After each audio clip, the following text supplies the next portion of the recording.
Action. ಸಮಯದೊಂದಿಗೆ ಕೆಲಸವನ್ನು ತಿಳಿಸುವುದಕ್ಕೆ tenses ಅಂತ ಕರಿತೀವಿ. ಸಮಯ ಅಂದ್ರೆ ಗೊತ್ತದೆ, ನಿನ್ನೆ, ಇವತ್ತು, ನಾಳೆ. ಓಕೆ, ಎಸ್, ನಿನ್ನೆ, yesterday, today, next day. Yes, ಅದು action. Completed, completing or to progress. ಅದನ್ನ ಕೆಲಸ ಆಗ್ಬೇಕಾಗಿತ್ತ, ಆಗಿದೆಯಾ, ಆಗ್ತಾ ಇದೆಯಾ, ಹಿಂಗ ಆ ಕೆಲಸವನ್ನು ಹೇಳ್ತಾ ಹೋಗ್ತದ. ಅದಕ್ಕೆ ಇದಕ್ಕ ಸಿಂಪಲ್ ಆಗಿ ಹೇಳ್ಬೇಕಂದ್ರೆ ಲಾಸ್ಟ್ ವರ್ಕ್, ಜಸ್ಟ್ ವರ್ಕ್, ಮುಂದೇನ್ರಿ ನೆಕ್ಸ್ಟ್ ವರ್ಕ್ ಏನಂತ ಕರೀತಾರೆ? Last work past tense, just work present tense, next work future tense. ಇಷ್ಟೇ ಇರುತ್ತೆ. ಇಲ್ಲೇ ನೋಡ್ರಿ, ಲಾಸ್ಟ್ ವರ್ಕ್ ಅಂತಂದ್ರ ಏನಂತ ಕರೀತಾರೆ? ಕೊನೆಯ ಸಮಯ ಅಂತ. ಅಂದ್ರೆ ಇದೇನಾಗಿರುತ್ತೆ? ಪಾಸ್ಟ್ ಆಗಿರುತ್ತೆ. ಜಸ್ಟ್ ವರ್ಕ್ ಏನಾಗಿರುತ್ತೆ?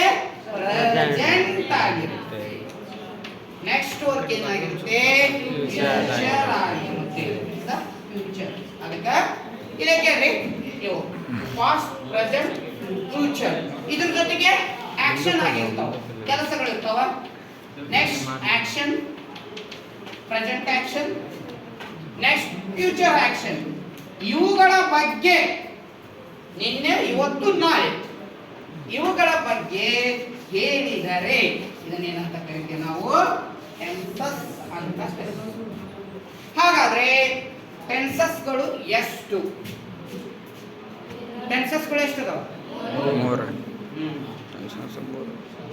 ಮೂರು ಅದಾವ. ಮತ್ತೆ ಅಲ್ಲಿ ಎಷ್ಟು ಅದಾವ? How many tenses are there in the English language? ಎಷ್ಟು? 12 ಟೆನ್ಸಸ್ ಅದಾವ ಅಥವಾ 3 ಟೆನ್ಸಸ್ ಅದಾವ? Your choice. 3 forms are there in the English language. Tenses form or theory is there in the English language, and 12 tenses are there in the English language. 12 ಕಾಲಗಳದಾವ. ಆ ಕಾಲವನ್ನ 3 ಭಾಗಗಳಲ್ಲಿ ಗುರುತಿಸ್ತೇವೆ ನಾವು. Forms: past, last, just, next. ಅದನ್ನ past, present, future. ಇವು tenses ಅಲ್ರಿ. Time of the forms, action of the forms ಅಂತ ಕರಿತೀವಿ. Tenses ಇನ ಫಾರ್ಮ್ಸ್ ಅಂತ ಕರಿತೀವಿ ಇವನ್ನ. ಇವುಗಳನ್ನ ಮತ್ತೆ these are 3 forms are again we are divided 12. We are divided 12 forms. ಇದನ್ನ we are called to 12 tenses. ಇವನ್ನ ಏನಂತ ಕರಿತೀವಿ? 12 tenses ಅಂತ ಕರಿತೀವಿ. ಇಲ್ಲ ನೋಡಿ, ಫಸ್ಟ್ ಇಂಗ್ಲಿಷ್ ನ್ಯಾಗ ಪ್ರೆಸೆಂಟ್ ಫಾರ್ಮ್ ಇದನ್ನ ಇನ್ನೊಮ್ಮೆ ಏನ್ ಮಾಡ್ತಾರೆ? ಪ್ರೆಸೆಂಟ್ ಟೆನ್ಸ್ ಅಂತ ನಾವು ಕರೀತೇವೆ. ಓಕೆ, ಈ ಪ್ರೆಸೆಂಟ್ ಟೆನ್ಸ್ ಅಲ್ಲಿ ಸಿಂಪಲ್ ಪ್ರೆಸೆಂಟ್ ಟೆನ್ಸ್ ಫಸ್ಟ್ ಬರುತ್ತೆ. ನೆಕ್ಸ್ಟ್ ಪ್ರೆಸೆಂಟ್ ಕಂಟಿನ್ಯೂಸ್ ಬರುತ್ತೆ. ನೆಕ್ಸ್ಟ್ ಪ್ರೆಸೆಂಟ್ ಪರ್ಫೆಕ್ಟ್ ಬರುತ್ತೆ. ಓಕೆನಾ? Next present perfect continuous. Present perfect continuous.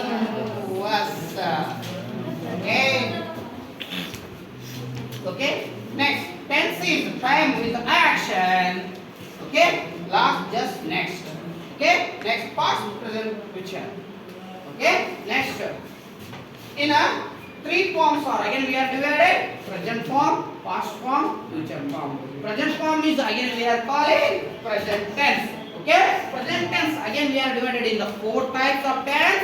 One is simple present tense, second one present continuous, third one present perfect, fourth one present perfect continuous. Okay, see SP, PP, CP, PPC. Okay, SP, PC, PP, PPC. Okay, SP means simple present tense, PC means present continuous, PP means present perfect, PPC means present perfect continuous.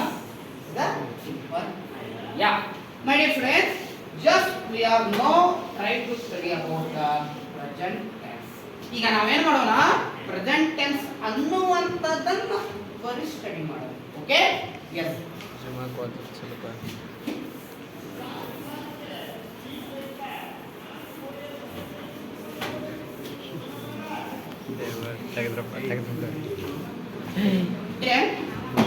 ನೋಡ್ರಿ,